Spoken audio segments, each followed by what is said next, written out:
Merci Seigneur. Oh, merci mon Dieu. Nous voulons, Seigneur, tous monter, demeurer sur ta sainte montagne, habiter dans ton saint sanctuaire. Tu as dit, cette personne, c'est celui qui a le cœur pur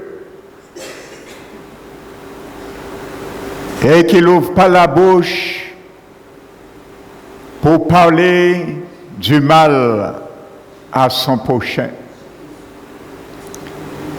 Merci Seigneur Jésus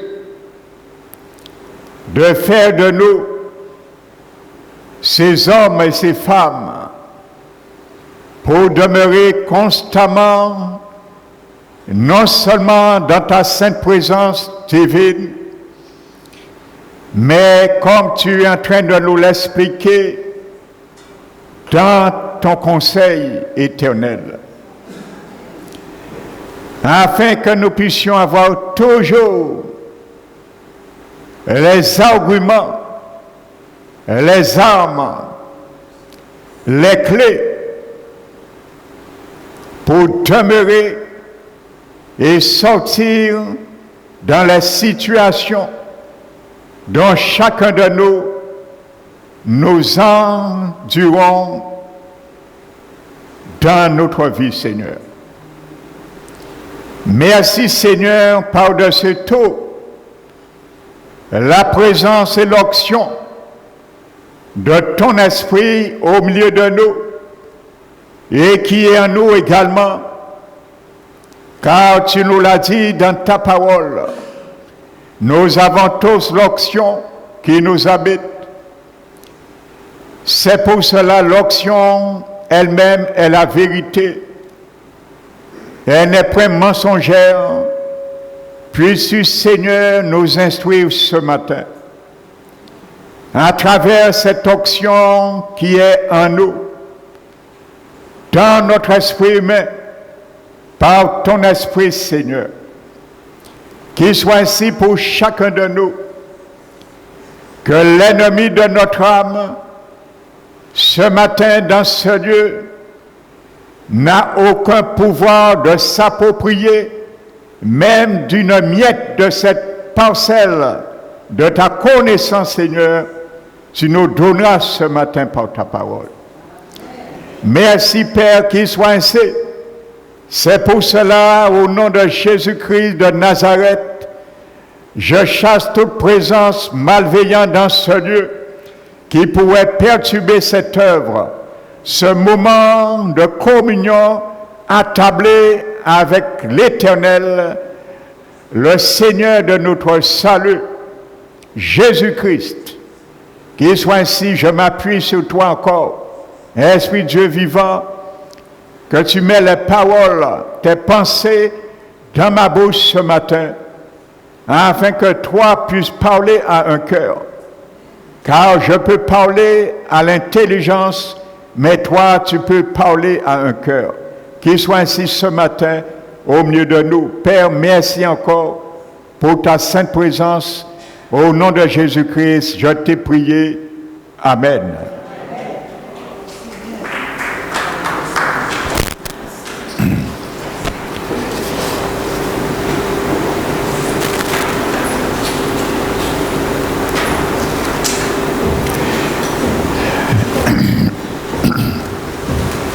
Je vous salue, je vous bénis, frères et sœurs, dans le nom de notre grand Dieu.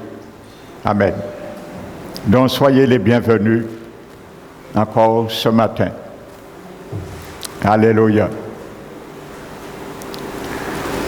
Dimanche dernier, je m'étais arrêté sur un des noms de notre Dieu qui s'appelle Elion. Amen. Donc, nous avons vu que ce nom que porte notre grand Dieu nous connecte à l'élévation. Amen. Mais l'étymologique même, la racine même de ce mot,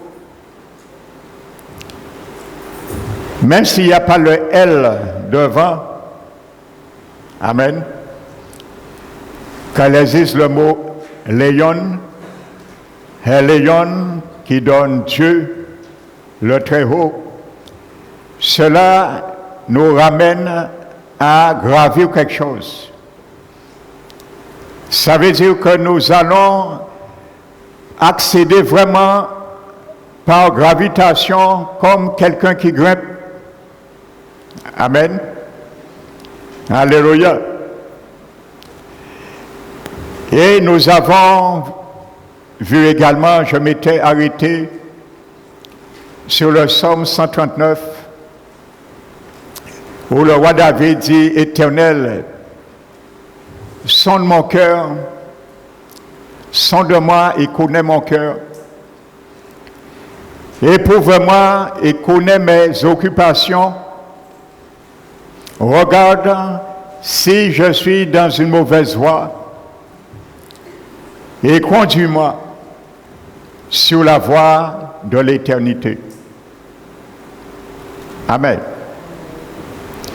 Donc le roi David n'a pas dit, « Seigneur éternel, retire-moi dans cette mauvaise voie, s'il y en a, et mets-moi sur la voie de l'éternité, mais conduis-moi. » Alléluia. Donc il y a un enseignement à travers cette demande, cette conduite. Alléluia. Et ce matin encore, par la grâce du Seigneur, je voudrais que le Saint-Esprit, par sa parole, te conduise ce matin sur cette voie. Me conduise ce matin sur cette voie. Et dans cette voie.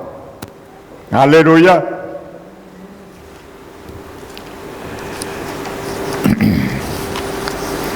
Donc je vais continuer.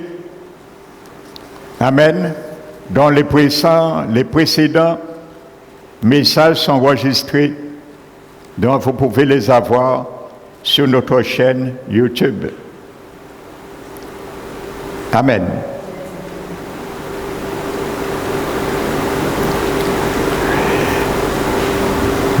Donc je continue, parce j'ai beaucoup de matériaux à partager ce matin de la part du Saint-Esprit avec toi et moi. Amen. Vous savez, comme le porte le nom Héléon, le Dieu qu'on peut vraiment progressivement accéder par gravitation en grimpant, qui nous donne de l'ascension dans nos situations. Je peux te promettre quelque chose.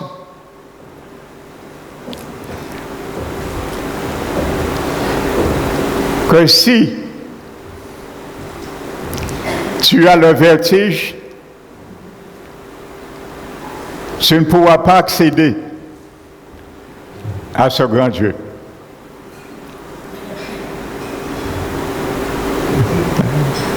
Alléluia. Du moins, je reformule autrement. Si tu n'as pas le vertige, tu ne pourras pas accéder. Ce qui paraît contradictoire. Alléluia. Parce que vous savez, comme j'aime le dire, l'humilité a le vertige. Amen. Parce que quand tu vas commencer à monter, l'humilité va te dire de descendre. Parce que l'humilité a le vertige. Alléluia. Amen. Et vous savez, je vais vraiment rentrer dans un concept et je vous encourage à garder vraiment ce concept. Vous savez, frères et sœurs, on ne cesse de parler de long en large aujourd'hui que Jésus-Christ de Nazareth, notre Seigneur, revient. On ne parle pas qu'il reviendra, mais qu'il vient. Il est déjà à la porte. Et il attend que le Père lui dise, vas-y. Frères et sœurs. Et je vous dis avec tristesse qu'il y a une ligne de démarcation qui fera la différence entre les chrétiens nés de nouveau qui ne vont pas partir rejoindre le Seigneur et les chrétiens nés de nouveau qui vont passer cette ligne de démarcation et partir avec le Seigneur pour 7 ans au paradis. Et cette ligne de démarcation s'appelle l'obéissance. Donc, ce matin, si nous ne sommes pas obéissants, nous ne pourrons pas franchir cette ligne de démarcation. Nous allons redescendre sur terre. Nous ne pourrons pas franchir cette ligne. Parce que c'est une ligne qui marque l'obéissance. Et seuls les enfants du Seigneur vont franchir cette ligne, étant obéissants chaque jour, pas un moment. Pas lorsque les choses vont bien. Pas lorsque nous avons l'opportunité d'obéir. Nous avons tous des opportunités à désobéir. Donc n'attendons pas des opportunités à obéir. Parce que ce sont les opportunités pour désobéir qui nous fera obéir au Seigneur. Ce sont des tests de l'obéissance. Les opportunités de désobéissance, ce sont des tests pour mon obéissance et pour ton obéissance. Frères et sœurs, prenons ça très très au sérieux. Je vous le dis, je pleure parfois dans mes prières. De savoir, peut-être certains membres de ma famille ne vont pas décoller ou autres. Frères et sœurs, donc c'est quelque chose, je suis très sensible à ça. Et c'est pour cela que je ne cesse d'intercéder par tous les moyens en leur faveur, frères et sœurs. Alléluia. Et en faveur surtout de ceux et celles que le Seigneur m'a confiés dans la charge pastorale. Alléluia. Donc beaucoup de personnes sont prises de vertige dès lors qu'elles se trouvent en hauteur. Beaucoup d'entre nous, en revanche, tirent un plaisir pervers de se sentir au-dessus des autres. Là, il n'y a pas de vertige, frères et sœurs. C'est pour ça que j'aime dire que l'humilité a le vertige. Et c'est pour ça la Bible dit, Paul même le dit, il dit de ne rien faire par esprit de parti ou de vaine gloire, mais que l'humilité nous fasse regarder les autres comme au-dessus de nous-mêmes. Et que chacun, au lieu de considérer ses propres intérêts, considère aussi l'intérêt d'autrui. Amen. Donc c'est une manière de nous garder dans l'humilité et attendre que c'est le Dieu lui-même, Elion, qui nous élève. L'humilité, c'est l'avion, le bus de Elion pour nous faire gravir de l'ascendance, hormis l'orgueil. Alléluia.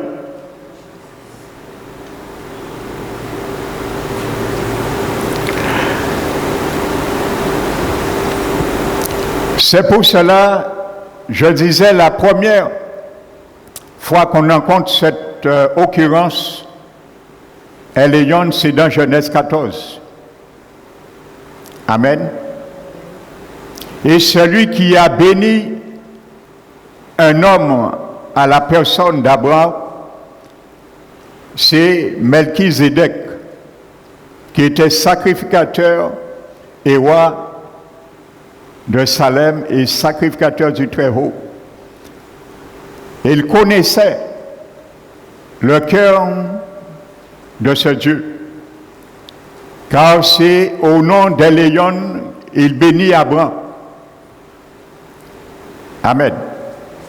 Donc aujourd'hui, notre grand Melchisédek, le souverain sacrificateur Jésus-Christ, c'est lui qui nous connecte à Elion aujourd'hui. Parce que Hébreux 7 le dit, c'est lui aujourd'hui le grand Melchisédek. Alléluia. Donc dans Genèse 14, la première occurrence, ce qualificatif écarte Dieu de tout rival. Tout rival, il est le très haut. Il n'y a pas de plus haut que lui. Le Seigneur, Elion, ne peut pas regarder en haut, chercher qui est au-dessus de lui. S'il y a quelque chose, s'il y a une circonstance atténuante qui est au-dessus de lui, il est le très haut, le suprême, la limite. Et il n'y a pas au-dessus de lui. Alléluia. Donc ça écarte tout rival, premièrement, à travers ce mot Elion. Ne rivalisons pas avec Dieu. Il n'y a pas de rival. Et c'est le seul Dieu qui peut abaisser les orgueilleux. C'est le seul Dieu qui peut élever les humbles. Alléluia. C'est le seul Dieu qui peut nous avertir parce qu'il connaît ces choses. Il est le très haut, que l'orgueil précède la chute, mais l'humilité précède la gloire. Amen. Il y a beaucoup de ministères qui ont échoué, qui ont connu des déclins à cause de la gloire de l'homme. Ils ont voulu excéder dans la gloire au-dessus de Elion, comme Lucifer d'ailleurs. Dans le très haut, je prends mon temps d'introduire encore sur cela, vous allez comprendre par la suite pourquoi. Le très haut est le Dieu suprême, il est élevé, exalté, situé bien loin au-dessus de toutes choses élevées, voire même très élevées. Mon frère, ma soeur, si j'ai une situation dans ma vie que je catalogue, tu nommes élevé, sache que tu peux être connecté à celui qui est plus élevé que ce qui est élevé pour toi. Alléluia. Car le Seigneur veut nous ramener dans cela. Gravir comme quelqu'un qui grimpe. Il y a un processus. Plus tu vas connaître ce Dieu, plus nous allons rentrer dans ses profondeurs, dans son intimité. Nous allons gravir, nous rapprocher de lui. Et plus nous allons nous rapprocher de lui, plus nous allons voir les choses mieux. Vous savez, plus que nous montons en hauteur, nous voyons, nous avons une meilleure vision de la chose. Alléluia. Une meilleure vue panoramique de la situation. Alléluia. Prenez Daniel chapitre 4, verset 34.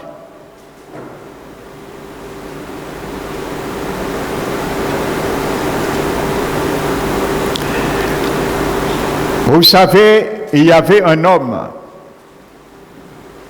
il s'appelait Nebuchadnezzar. Daniel, le prophète, avait essayé de le faire comprendre en long large. Il existe un seul vrai Dieu. Amen. Le seul vrai Dieu. Mais il fallait un jour que ce Dieu, alléluia, puisse ramener cet homme dans une humiliation, aller vivre dans les bêtes sauvages, parmi les bêtes sauvages, dans une forêt pendant 7 ans. Alléluia. Car il considéra les avertissements avec dérision. Et ensuite, vous savez, regardez ce qui est dit dans le verset 34. Frères et sœurs. Et il dit, il n'y a personne qui résiste à la main de Dieu et ne lui dise, que fais-tu? Ce ne fut que lorsque cette situation l'humilia qu'il commença à lever les yeux vers le Dieu unique qu'il reconnut comme El Elyon. Amen. Donc voyez, c'est lorsque Nebuchadnezzar a reconnu son humiliation, il leva les yeux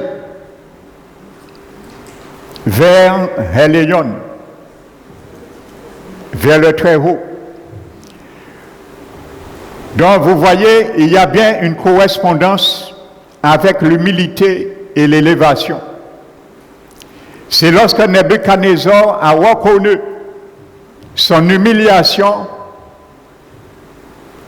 aux avertissements qu'il prenait avec dérisoire, il a levé les yeux vers El Elyon. C'est le même mot qui est traduit là en hébreu que Genèse 14. Le Dieu très haut, le Dieu de l'élévation, le Dieu qu'on gravite en grimpant et qu'on accède par ascension. Alléluia. Donc voyez, c'est l'humilité qui va nous ramener vraiment une pleine connexion avec ce grand Dieu, dont porte son nom. Alléluia. Donc devons nous poser la question aujourd'hui, qu'est-ce qui est au-dessus de nous aujourd'hui, plus que El Elyon, afin que nous puissions nous laisser humilier et lever les yeux vers le Très-Haut, comme Nebuchadnezzar l'a fait, et reconnaître. Et il a dit que personne ne dise à Dieu, que fais-tu? Frères et sœurs. Alléluia. Parce que nous avons vu des textes, Ésaïe, Jérémie, dimanche dernier, et il y en a beaucoup. Le Seigneur fait, et il sait toujours ce qu'il fait. Donc maintenant, Nebuchadnezzar se rend compte pourquoi il a vécu 7 années avec des bêtes. Et il était lui-même apparemment comme une bête. Et il avait les poils et les ongles. Frères et sœurs. Comme presque un animal. Donc ça reflète spirituellement que l'homme animal ne reçoit pas les choses de Dieu. Parce que finalement, en tant qu'homme animal qui ne voulait pas recevoir les révélations, les choses de Dieu de la part du prophète Daniel, il est presque devenu comme un animal. Donc la Bible nous montre bien qu'est-ce que l'homme animal. C'est celui qui ne comprend pas vraiment, comme Paul le dit, les choses de Dieu. Mais pour comprendre les choses de Dieu, il faut que Dieu humilie l'homme animal. Alléluia. C'est la Bible qui le dit, ce n'est pas ma doctrine. Alléluia. L'homme animal ne reçoit pas les choses de Dieu, parce que c'est une folie pour lui et qui ne peut pas. Car c'est spirituellement qu'on en juge. Alléluia. Donc je le cite pour ne pas dire que c'est pasteur Emmanuel qui dit n'importe quoi. Alléluia. Amen. Donc, cela nous fait lever les yeux. Amen, frères et sœurs. Prenons le psaume 91. Nous allons venir sur vraiment une révélation. Le psaume 91, verset 1.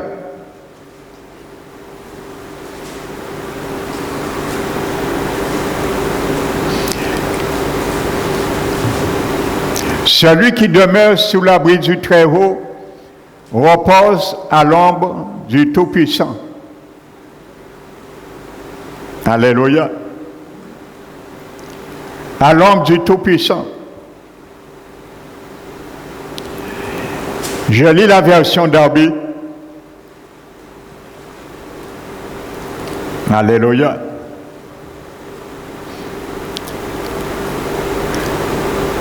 Celui qui habite dans la demeure secrète du Très-Haut logera à l'ombre du Tout-Puissant. Amen. Donc nous devons habiter dans le lieu secret pour reposer à l'ombre protectrice du Tout-Puissant. Et Jésus a assimilé ce secret à la chambre de prière dans Matthieu 6,6. La chambre dans la prière. N'oubliez pas, au début, nous avons vu le texte de Jérémie qui nous parlait de rester dans le conseil de Dieu.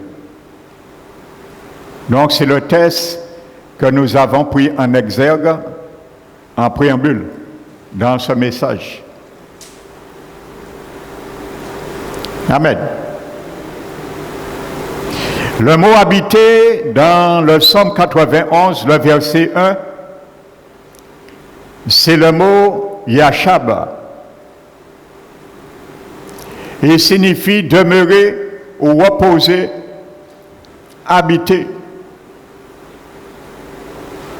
Et cela définit, ce mot hébraïque définit un style de vie, pas une activité occasionnelle. Amen. Donc, c'est un style de vie. Ce n'est pas une activité occasionnelle. On demeure aujourd'hui, demain on n'est pas, ainsi de suite. Frères et sœurs. Nous devons faire du lieu secret de notre lieu d'habitation, frères et sœurs. Et ne pas laisser, par exemple, notre vie de prière trop sporadique. Ça veut dire qu'il existe irrégulièrement de temps à autre. Frères et sœurs, c'est une manière, une coutume, ça doit être pour nous, frères et sœurs. Il y a beaucoup d'enfants du Seigneur. Nous prenons parfois la prière même comme une coutume, plutôt une routine. Il faut prier le matin, il faut prier le soir, oui. Et même si tu le fais comme routine, c'est bien, fais-le. Ça vaut mieux que ne pas le faire. Mais ça ne doit pas être une routine, parce qu'on doit prier. Nous devons savoir l'objectif premier de la prière. c'est vraiment avoir une communication, une relation avec notre Dieu et savoir tirer profit. C'est ça la prière. Autrement, pour parler, ça ne sert pas à grand chose. Si nous ne nous attendons pas d'une action de la part de la main de notre Seigneur, le Très-Haut. Amen.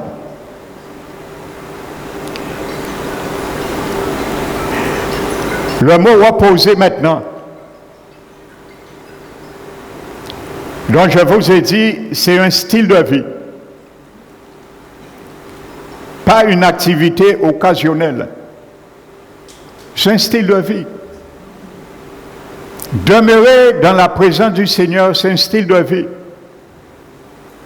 Être présent dans les réunions, les cultes, frères et sœurs, dans les assemblées où le Seigneur nous invite à l'église, dans le jeûne, dans la prière collective, communautaire ou privée. Il y a beaucoup de bienfaits dans la prière, dans le jeûne plutôt. Amen. Dans le mot reposer, dans ce même verset, c'est le mot hébreu lon. Lon, qui signifie entre autres passer la nuit. Frères et sœurs. Alléluia, passer la nuit. Et si ce mot définit passer la nuit, il ne dit pas passer la journée. Passer la nuit. Ça veut dire, imagine-toi, tu aimes quelqu'un. Et tu passes à discuter toute une nuit, jusqu'à l'aube, avec cette personne. Frères et sœurs. Tu ne t'ennuies pas. Et quand tu as fini, l'aube arrive, l'aurore, tu dis, bon, mais quelle heure qu'il est? Bon, mais ça a été vite, hein? C'est ça, passer la nuit. Ce mot reposer. Alléluia. Donc, vous voyez bien, ce mot, ce verbe hébraïque nous montre rester vraiment pour recevoir quelque chose. Parce que le matin arrive, qui veut dire maintenant, nous sautons dans cette présence. Parce que c'est de la nuit qu'il parle.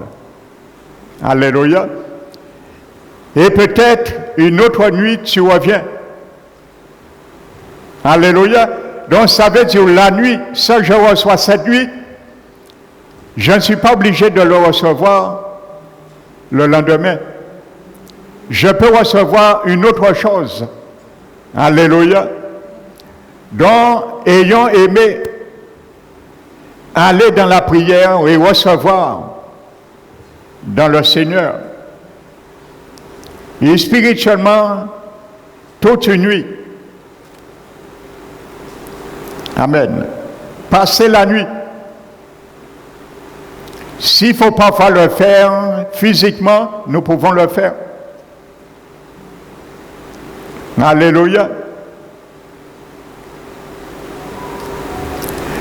Je connais des gens qui passent 15 heures affilées à prier sans fatigue, mais en langue.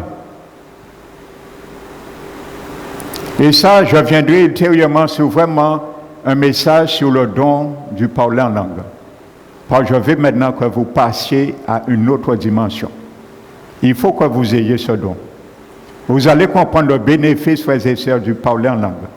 Le don des langues. Il y a plusieurs privilèges dans cela. Déjà, quand tu pries en langue, déjà, tu ne te fatigues pas. Déjà, c'est un grand privilège. Parce que ton intelligence est mise en point mort. Donc, tu ne calcules pas. Donc, tu ne peux pas te fatiguer parce que si vous restez 15 heures à prier, avec votre intelligence, automatiquement, physiquement, vous serez épuisé. C'est normal. Parce que quand tu pries par ton intelligence, c'est ton cerveau qui fonctionne. Donc, c'est normal. Tu réfléchis, tu calcules, tu vois les choses, entrevois les choses dans la prière normale que nous faisions tous les jours. Mais la prière en langue, il y a des moments de prière en langue, il y a des moments de louange en langue, il y a des moments de message en langue, et ainsi de suite. Il y a plusieurs aspects dans le don des langues. Amen. Mais quand tu pries en langue, ton esprit, c'est lui qui prie. Donc ton esprit est esprit et il ne se fatigue pas. Et quand tu pries en langue, ton esprit qui prie, à ce moment, ton esprit est connecté avec le Saint-Esprit et à ce moment, le Saint-Esprit prie, intercède pour toi. Et tu ne sais pas ce qu'il fait, ce qu'il dit. Mais tu donnes automatiquement, le Saint-Esprit doit une action de ta part d'intercéder pour toi dans la situation que tu ne comprends pas. Et ainsi de suite. Et il y a des choses que tu ne vois pas dans le monde invisible. C'est ça l'avantage, entre autres, du don des langues. Amen. Ça t'ouvre des portes dans le monde, de la sphère secrète du Saint-Esprit. Et là, le diable, il ne peut rien contre ces prières. Quand c'est des moments de dévotion, parce qu'il ne comprend absolument rien. C'est pour cela que Dieu a donné cette arme, c'est une arme aux chrétiens, à son Église. Quand tu pries, le diable, il écoute parfois tes prières. Donc ce n'est pas pour ça qu'il faut avoir peur de prier. Parce que quand tu pries, c'est bien pour faire entendre le diable que tu sais ce que tu dis. Alléluia. Quand tu lui dis qu'au nom de Jésus, je te freine, je te restreins dans cette situation pour qu'il entende. N'ayez pas peur. C'est pas ça que je ne suis pas en train d'attiser la peur. Quand vous priez par votre intelligence, verbalement, oralement. Mais quand tu pries dans ton esprit, le Saint-Esprit intercède pour toi. À ce moment, il ne comprend rien. Parce que c'est un langage codé entre vous. Donc, il ne comprend pas. Il ne peut pas rentrer dans ce code. Alléluia. Vous allez me dire, oui, Satan, comme je l'ai déjà entendu, il est un ange, il connaît les anges, la langue des anges, oui. Il connaît la langue, mais c'est un langage codé. Il ne connaît pas. Donc, il ne peut pas déchiffrer. Et même s'il essaie de voir, entrevoir ce que vous dites, il est incapable. C'est un langage codé. Amen. Donc ça, j'aurai l'occasion de vous expliquer ça. Alléluia. C'est pour ça que vous ne me voyez pas, vous ne m'entendez pas prier en langue souvent ici. Mais sachez, dans mes prières secrètes, je prie en langue. Alléluia. Et je peux vous dire les bienfaits. Parce que je reçois, pendant même je prie, je vois des choses en vision. Et il y a des choses que vous ne comprenez pas. Et il y a des situations qui se passent que tu ne sais même pas. Que tu pries pour quelque chose qui se passe en Allemagne, pour une personne qu'on est en train de condamner, tu ne sais même pas. Mais le Saint-Esprit sait, à ce moment, il intercède et en faveur de cette personne. Et si nous ouvrons les yeux à l'instant T, nous aurions vu cela. Et il y a beaucoup de mystères, c'est un mystère. Moi, ça me dépasse.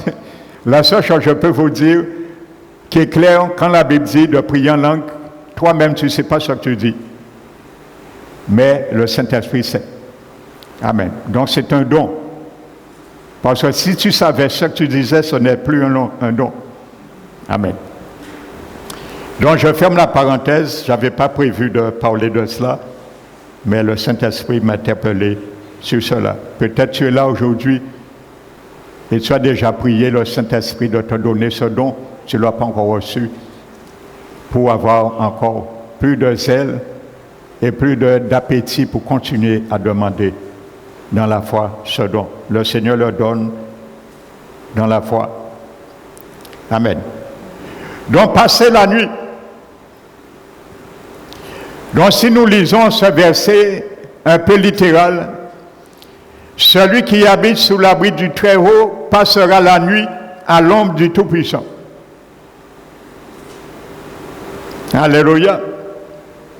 Donc, en d'autres termes, la prière devient comme la parole de Dieu.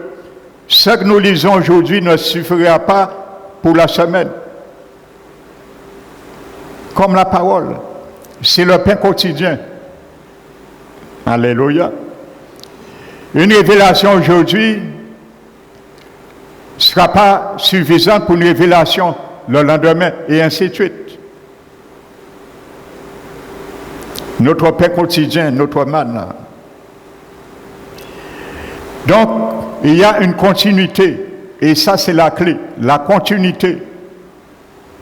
Demeurer, frères et sœurs, toute la nuit. Amen. Tu établis des frontières dans la prière. Alléluia.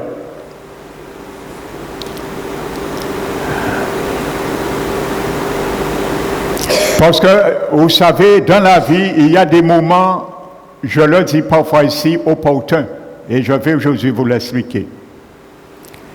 Il y a des moments que nous prions. Et vous allez comprendre pourquoi la Bible nous dit dans Éphésiens de prier en tout temps. Il y a des moments où nous devons prier, mais il y a d'autres moments qui sont stratégiques. Ça, c'est le Saint-Esprit qui peut nous motiver dans ces moments, pour des raisons bien ponctuelles. C'est des moments ponctuels. Amen. Qui n'a rien à voir avec des moments normaux de prière ou de faire des actions. Alléluia. Donc, il y a deux mots.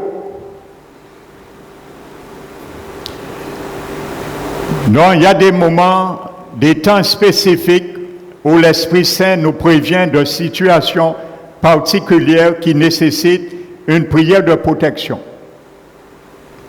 Alléluia. Et je pense que vous avez déjà expérimenté cela. Des moments opportuns, l'Esprit Saint va nous inspirer. Alléluia. Et bien souvent, dans cette inspiration, pour ceux qui ont le don de langue, vous allez voir, vous allez être conduits à prier en langue.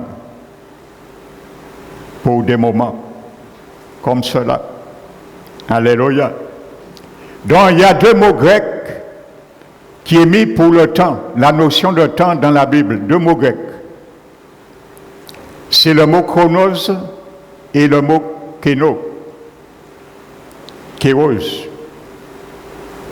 Alléluia.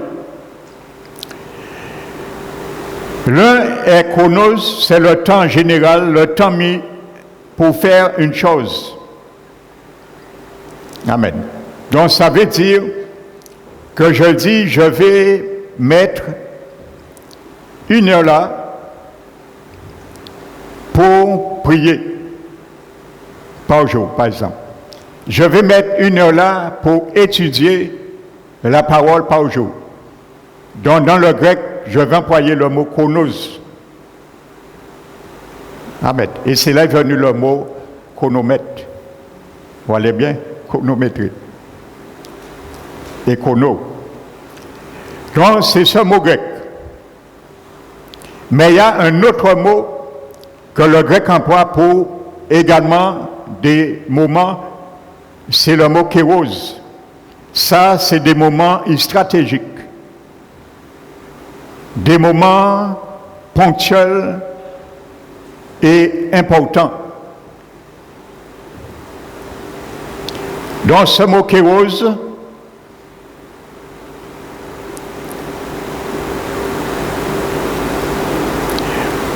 Ou dans sa prononciation, Kairos, dans la plupart je prononce le mot, l'écriture française. Donc dans sa prononciation grecque, c'est Kairos. Donc en français, Kairos.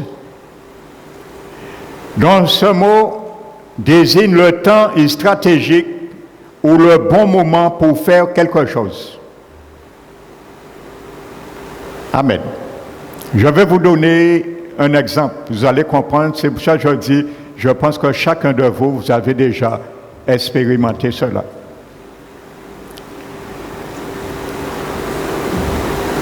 Ça m'est arrivé une fois, je donne 2 exemples parmi beaucoup. Vous savez, une fois je dormais, et il était à peu près 3 heures du matin.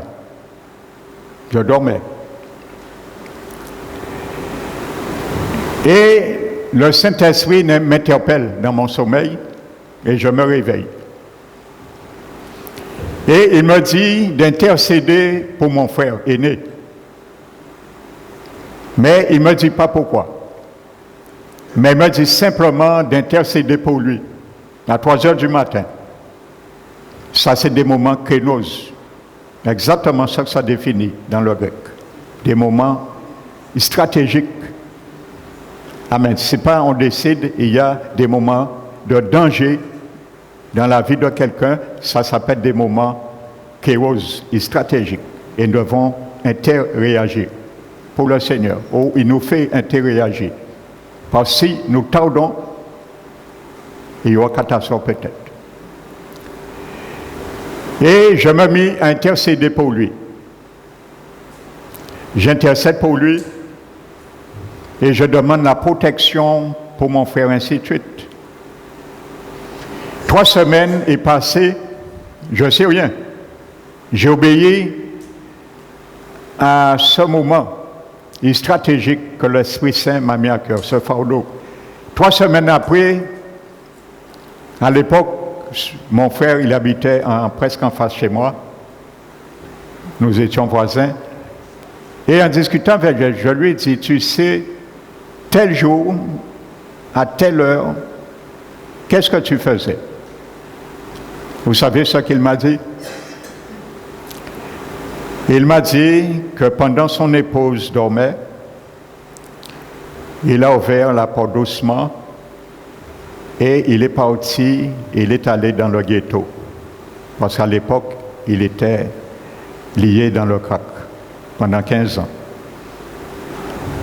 Et j'étais, par la grâce du Seigneur, son père spirituel à l'amener à l'évangile et le Seigneur l'a délivré de cette addiction.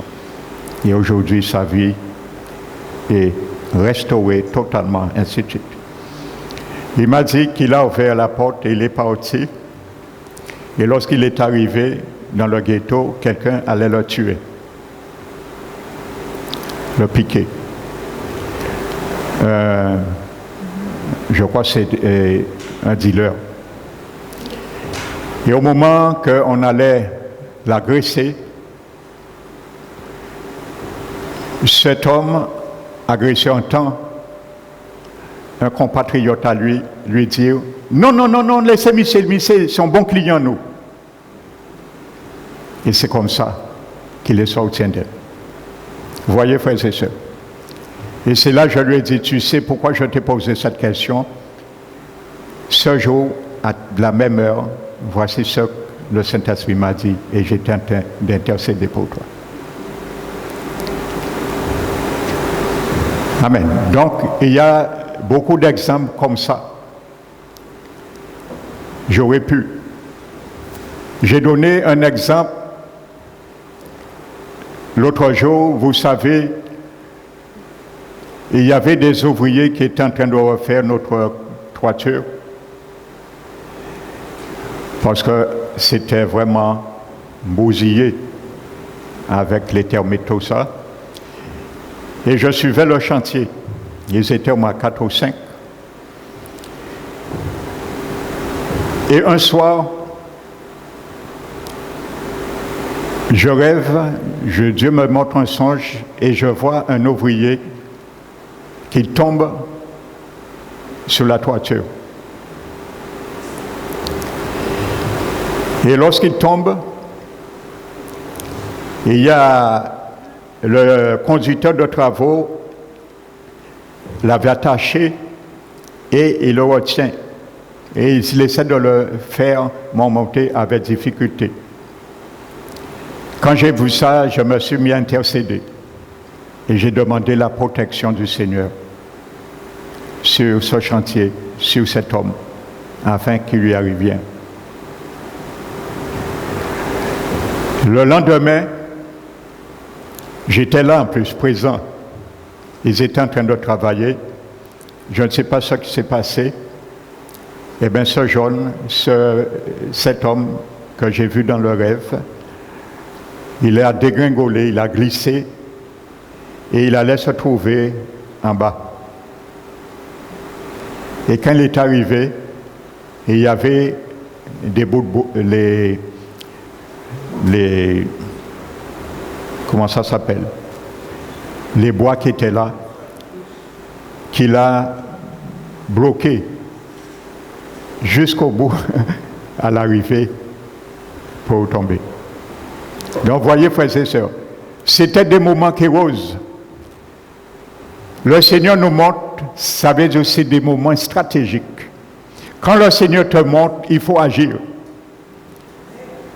Frères et sœurs, si j'avais pris ça d'une manière anodine, eh bien, il y aurait une catastrophe, peut-être un mort dans mon terrain. C'est pour ça qu'il y a certaines personnes qui me disent, ils font tel rêve. Je leur dis, même si tu ne comprends pas le rêve, invoque cela. Parce que des rêves, c'est des moments créneaux que Dieu te montre, afin que tu puisses attaquer tout de suite. Invoquer tout de suite. Si c'est des rêves de mort, d'accident, invoque cela tout de suite. Parce que Dieu te le montre pour agir d'une manière créneuse et spontanée, des moments stratégiques, frères et sœurs. Parce que ça veut dire que l'ennemi attaque à ce moment. Donc il faut contre-attaquer. Donc c'est ça, ce mot révèle une occasion à saisir relève du temps kairos. Une attaque au bon moment, la guerre sera un temps kairos. Et l'ennemi, lui, il calcule bien ces temps kairos pour attaquer notre vie, pour attaquer nos situations. Je vais vous donner quelques exemples dans la Bible pour bien montrer ce que je vous explique. Amen. Regardez dans Luc chapitre 4.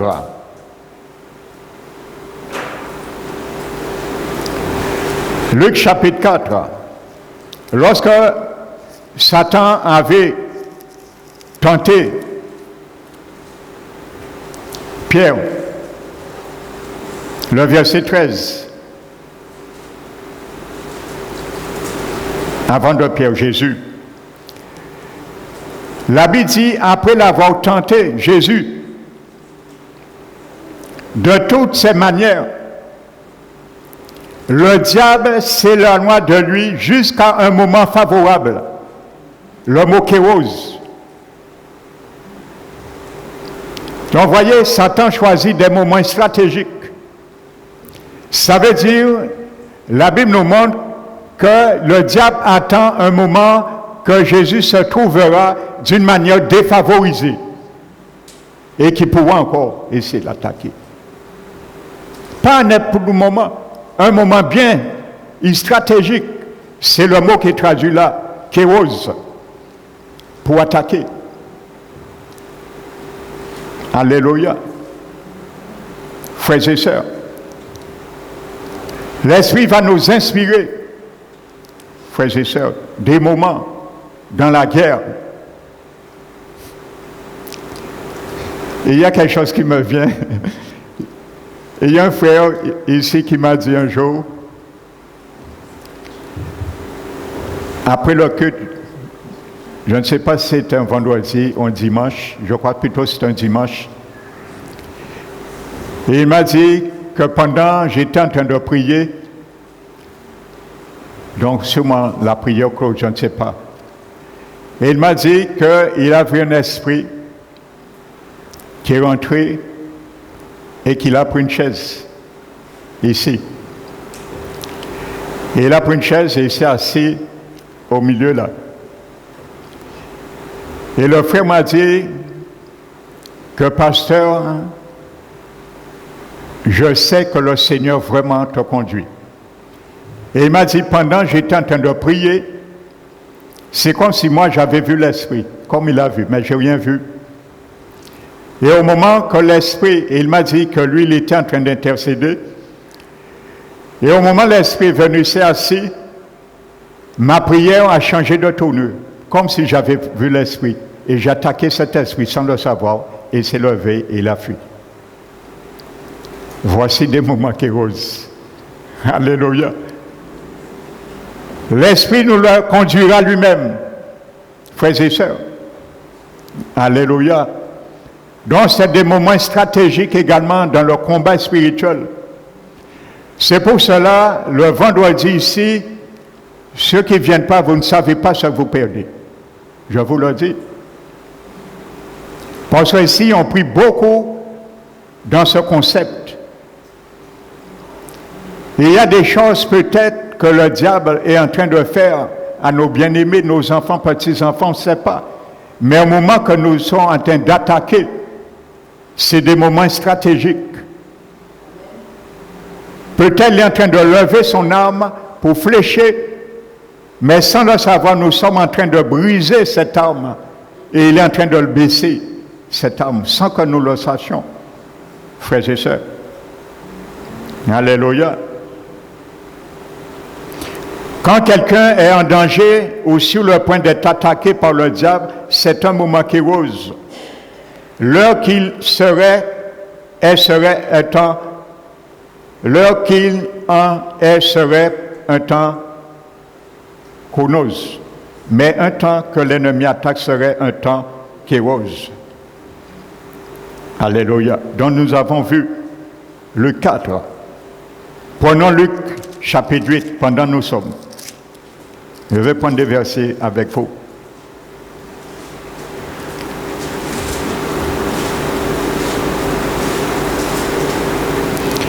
Vous savez, Jésus a donné une parabole. Amen. Et il dit au chapitre 8, verset 6, une autre tomba sur le roc. La Bible dit que cette semence se leva aussitôt, mais elle sécha parce qu'il lui manquait de l'humidité. Amen. Et ça, c'est une nature d'un élément, une partie du cœur de l'homme. Dans cette parabole, Jésus décrit 4 compartiments du cœur de l'homme. Et la partie endurcie, qui est le roc. La racine, et il n'y avait pas de racine parce qu'il manquait de l'humidité. Cette humidité, c'est la parole de Dieu qui va raciner la parole en nous, dans nos cœurs. Alléluia. Comme la Bible dit, je crois que c'est dans Ésaïe, tu seras appelé térébinthe de justice. Térébinthe de la justice. Alléluia. Vous savez, un térébinthe, il a pour particularité que sa racine, au période de... Lorsque les choses vont bien, il emmagasine une partie de l'eau, il puise de l'eau pour accumuler pendant les périodes de sécheresse. Et pendant les périodes de sécheresse, les racines puisent cette eau dans l'arbre pour entrer en profondeur dans les moments secs. Tu seras appelé térébinthe de justice. Alléluia, s'appuiser dans les moments difficiles, l'eau de la parole qui est en nous, pour entrer en profondeur nos racines lorsque les choses sont mauvaises. Alléluia. Et il explique dans le verset 13 que ceux qui sont sur le roc, Ce sont ceux qui, lorsqu'ils entendent la parole, la reçoivent avec joie. Amen. Mais qui n'ont point de racines, ils croient pour un temps et succombent au moment de la tentation. Dans ce verset, c'est le mot kéros également. Ça veut dire, ils ont reçu la parole à un moment stratégique. Un temps bien stratégique. Ça veut dire qu'il y a certaines personnes qui acceptent le Seigneur dans leur vie. Parce qu'ils ont déjà tout essayé dans leur situation. Donc, ils n'ont rien à perdre de faire un dernier essai. Vous savez, lorsqu'on cherche une situation, on échappe plusieurs solutions. On a déjà tout essayé. Alors même si nous ne voulons pas le faire avec un cœur vrai, ça nous contient d'essayer. Vous savez, on n'essaie pas Jésus. Amen. Mais on prend vraiment Jésus dans sa vie. On ne l'essaie pas. Ce n'est pas comme dans un garage. Et il y a certains, ils prennent Jésus comme on va dans un garage et on essaie une voiture. On n'essaie pas le Seigneur. On accepte le Seigneur. Eh bien, c'est ça. Ça décrit. Eh bien, il y a certaines personnes qui l'acceptent à un moment très stratégique parce qu'ils ont besoin, ce jour-là, d'accepter Jésus en pensant que tout ira bien. Mais après, manque de racines, au moins, situation néfaste, ils abandonnent. Donc, c'est ce mot également. Donc, ça décrit, entre autres, il y a certaines personnes qui ont accepté l'Évangile dans ce contexte. Alléluia. Ils acceptent Jésus. Et on ne les voit plus jamais. Eh bien, c'est leur cas là. Et ils sont visés, ces gens de personnes. Ils ont été visés dans cette parabole. Des moments créneaux. Ils ont reçu parce qu'il n'y avait plus rien à faire. Des moments stratégiques. Amen.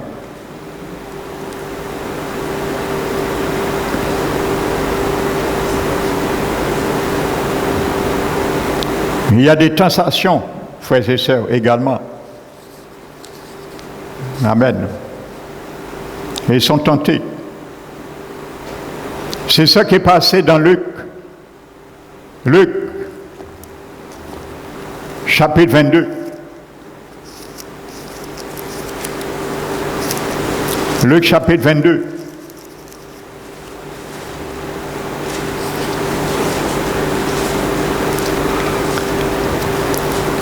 Quand le diable a réclamé Simon,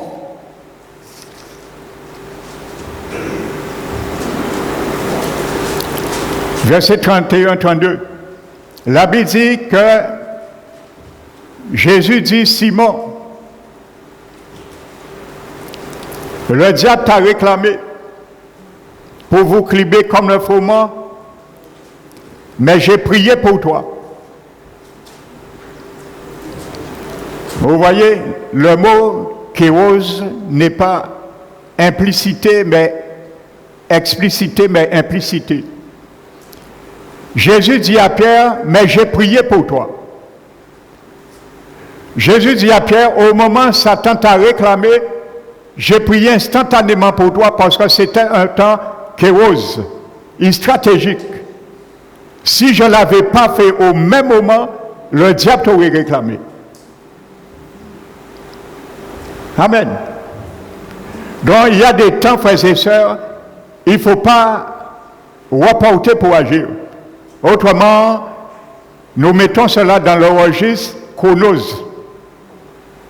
Alléluia. Au moment T, nous ressentons, prions. Ça ne vous arrive pas, vous êtes là, frères et sœurs, je pense que vous avez déjà expérimenté ça quand même. Il n'y a pas que moi. Vous avez quand même l'Esprit de Dieu, frères et sœurs. Ça ne vous arrive pas, vous marchez. Vous êtes dans votre lit. Vous roulez.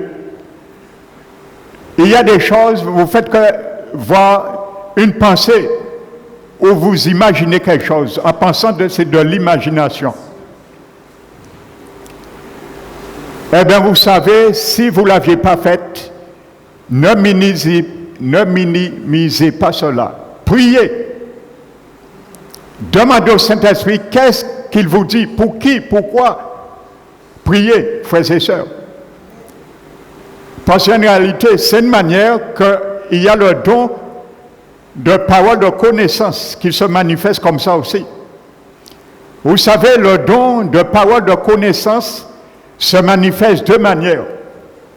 Soit la personne reçoit ce don pour émettre un message qui concerne la vie de quelqu'un ou d'une situation, qui concerne le présent ou le passé.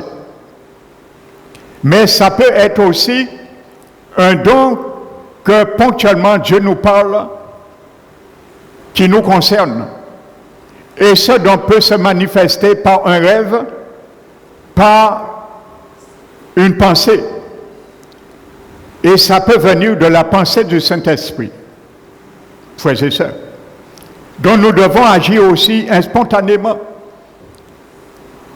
Vous voyez quelqu'un, vous n'avez jamais vu. Brusquement, vous êtes là, vous faites que voir la personne dans votre pensée. Eh bien, voici, parfois c'est l'Esprit Saint qui vous parle pour prier d'une manière, une stratégie pour cette personne, même si vous ne savez pas. Je vous donne un exemple très simple. Ça fait peut-être un mois. J'ai une petite fille. Elle avait 9 mois. La famille a eu, son père, sa mère, le frère, ils ont eu la grippe qu'on a cataloguée grippe A ou dengue. Mais je peux vous dire, frère, ça fait peur. J'ai eu à les amener en urgence un soir, il était près de 23 heures, jusqu'au môle, parce que le CHU était débordé et il ne pouvait pas aller aux eaux claires. J'ai vu comment sa mère marchait, une jeune fille, ça fait peur. Et l'enfant, moins d'un an, avait attrapé ça, j'avais prié pour elle. Mais elle est restée une semaine avec une fièvre. La fièvre ne tombait pas. Elle est allée 2 ou 3 fois au docteur pour cela. C'est alarmant. Et vous savez, le vendredi, j'étais à Carrefour et j'étais en train d'aller acheter quelque chose. Pendant que je marche, j'entends une voix. Le Saint-Esprit me dit que d'aller tout de suite prier pour ta petite fille. C'est un esprit qui l'atteint. J'ai pris ma voiture, je suis allé directement chez eux et je suis rentré. La mère et l'enfant dormaient. Je n'ai pas réveillé personne. Je suis rentré, je n'ai pas fait du bruit et j'ai posé ma main sur le front de ma petite fille. Quand j'ai posé ma main, j'ai vu noir. Et j'ai vu une ombre noire qui est sortie sur elle. Et j'ai ordonné à cet esprit de partir. Je suis parti. Lorsqu'elle s'est réveillée, la fièvre est tombée. C'était fini. Frères et sœurs. Donc je vous parle d'une réalité, frère. Somokérose. Prenez ça très au sérieux. La moindre chose que vous ressentez, soyez très perceptive des sens du Saint-Esprit. Prenez ça au sérieux, frères et sœurs. Alléluia. Le monde spirituel est réel. Dans le livre des Actes des Apôtres, chapitre 12, regardez encore un cas.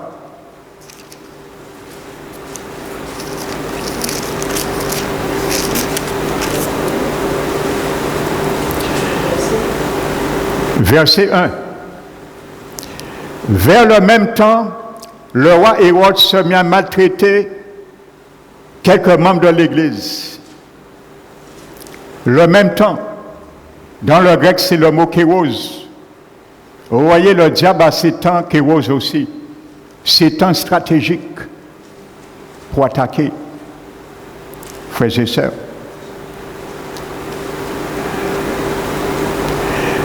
Vous savez, il attaquait la persécution s'est produit habituellement dans le but de décourager, distraire ou, dans les cas extrêmes, détruire. Alléluia. Ces références se rapportent à des temps, là, dans Actes des Apôtres, de renouveau et de récit de l'Église primitive, que Satan a mis à profit pour lancer des attaques orchestrées de persécution. Mais ils ont échoué. C'était des temps stratégiques que le diable place. Et nous n'en voyons pas la face. Et il passe des moments stratégiques pour attaquer aussi cette œuvre. L'Église parole qui restaure. Ça, je le sais. Et je sais, vous êtes conscients de cela. Amen. Mais nous qui baillons, échec sur échec. Au nom de Jésus, échec sur échec. Parce que c'est les vraies églises qui l'attaquent. Et il ne s'occupe pas des faux églises. Il attaque les vrais chrétiens, les vrais pasteurs et les vraies églises. C'était le cas là. Alléluia. Mais regardez ce qui m'a marqué après. Il ne s'est pas contenté de tuer Jacques, mais il a jeté Pierre en prison. Et la Bible nous dit que l'Église, voici un temps stratégique qui ose. L'Église ne cessait d'élever la voix, prier en sa faveur. Alléluia. Si l'Église s'était tue, on aurait exécuté l'apôtre Pierre, prématurément. Mais l'Église ne cessait d'élever la voix en faveur de l'apôtre Pierre. Et regardez ce qui s'est passé dans le monde spirituel. Alléluia. Là, Dieu nous fait voir ce qui s'est passé dans le monde spirituel. Alléluia, pour imaginer, entrevoir un peu, nous donner un peu de l'appétit pour combattre dans la prière, frères et sœurs, dans des moments bien stratégiques. La Bible dit Pierre était enchaîné. Et il avait des chaînes. Et il était attaché. Dormait entre deux soldats. Il est attaché. Alléluia. Et je crois que l'Église était en train de prier en langue. Ça, je le crois, même s'il n'est pas parlé. Alléluia. Parce que j'ai l'historicité de l'Église, les persécutions, vous savez, à travers Néron, un des empereurs romains, un antéchrist qui haïssait les chrétiens. Et c'est lui qui a enchaîné Paul. Et il a fait comprendre que c'est Paul qui a mis feu à Rome en 83. Donc c'est lui-même qui avait mis le feu. Mais il a fait ça passer sur l'apôtre Paul.